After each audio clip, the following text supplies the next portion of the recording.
In today's video, I'm going to teach you how to add predecessors in Smartsheet. By the end, you'll know exactly how to turn on the settings that make the predecessor column appear and drive a dynamic, dependency-based schedule. Start by heading to Smartsheet in your browser and opening the sheet you want to manage. Make sure you're in the correct sheet where your tasks live. If your organization uses multiple areas to store content, open the appropriate workspace first so you're working in the right place. This simply ensures you're editing the source sheet and not a copy or a report.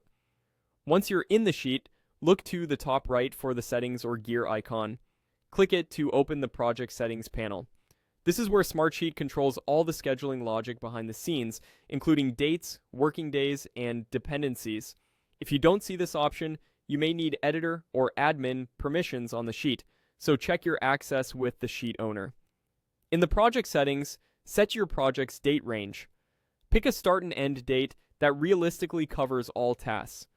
This range helps Smartsheet frame your timeline and prevents tasks from spilling outside the window you care about.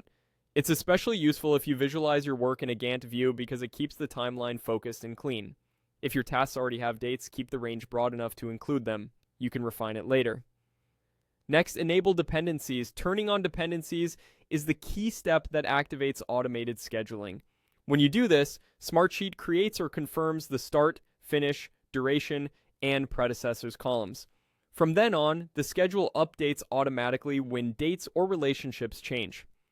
The most common relationship is finish to start, where one task must finish before the next begins. You can also add lag or lead times later, such as starting a task 2 days after its predecessor finishes. If Smartsheet asks you to confirm which columns represent start and finish, review the defaults and proceed.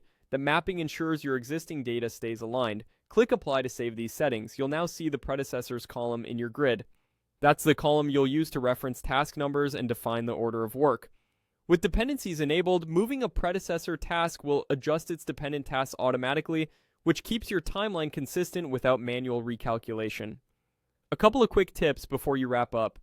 Save your sheet after applying changes, and consider reviewing working days and holidays in the same settings area so your schedule reflects your team's calendar accurately.